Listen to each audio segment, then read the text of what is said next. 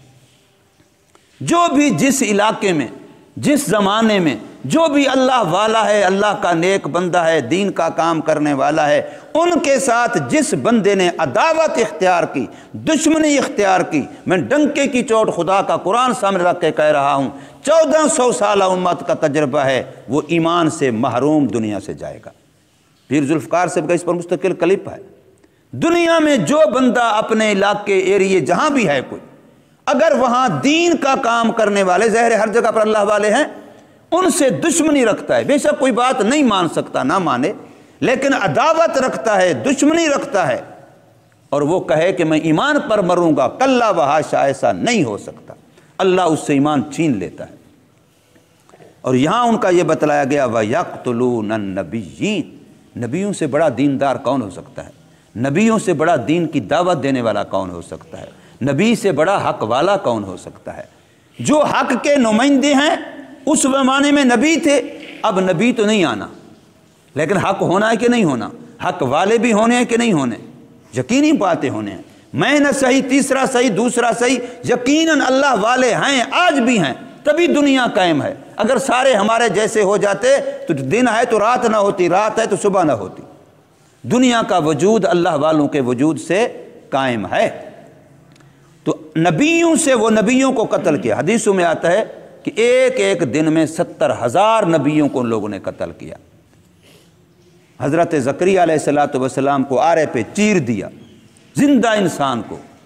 نبی نے کوئی چوری کی ہوگی الیاذ باللہ، نبی نے کوئی کسی کا قتل کیا ہوگا، نبی نے کوئی اور غلطی کچھ بھی نہیں ہے، سوائے اس کے کہ چونکہ اللہ کی بات کرتا ہے چنانچہ ہمیں برداشت نہیں، یعنی حق کو سن نہ سکنا۔ یہ بہت بڑی بات ہے، آخری بات ہے انسان کی۔ ایک انسان سنتا ہے، اللہ توفیق عمل کی دے تو عمل نہیں کر سکتا، لیکن عداوت نہیں ہے، دشمنی نہیں ہے، مخالفت نہیں ہے۔ اور ایک ہے کہ نہیں ہماری گلی میں مولوی ہو ہی نہ، بس یہ جو اذان ہوتی ہے یہ نہیں ہونی چاہیے۔ کتنے مسلمان ہیں جن کو یہ اذان ہی پر برداشت نہیں ہے؟ اب حکومت کی طرف سے کتنے ملکوں میں اذان سپیکر پہ نہ ہو، اذان ہر کوئی اپنے مسجد کے اندر تک دے، باقی روڈ پہ گانا بجانا جو بدماشی لگی رہے اس پر کوئی اعتراض نہیں ہے، اس میں زیادہ ہی ہوگا ٹھیک ہے جی تمہیں اچھا تم نہ سنو، لیکن اذان کے بارے میں کتنے مسلمان ملک ہیں وہاں اذان تک پر پابندی ہے کہ اونچے سپیکر میں اذان نہیں دے سکتے۔ تو فرمایا وَيَقْتُلُونَ النَّبِيِّينَ بِغَيْرِ الْحَقِّ، نہ حق طور پہ اہل حق سے دشمنی، یہ اللہ تعالیٰ کو برداشت نہیں ہے، یہ ان کا دوسرا جرم تھا۔ اور اس کی وجہ سے وہ اتنے زیادہ بیچارے آگے چلے گئے کہ اپنی دنیا بھی برباد کر بیٹھے، آخرت بھی برباد۔ تو اللہ پاک ارشاد فرماتے ہیں وَإِذْ قُلْتُمْ يَا مُوسَىٰ، یاد کرو اس وقت کو اے یہودیو جس وقت کہا تم نے اے موسیٰ علیہ السلام لن نصبر علی طعام واحد، ہرگز نہیں صبر کریں گے ہم کسی ایک کھانے پر، فادع لنا ربک، پس دعا کیجئے ہمارے لیے اپنے پروردگار سے،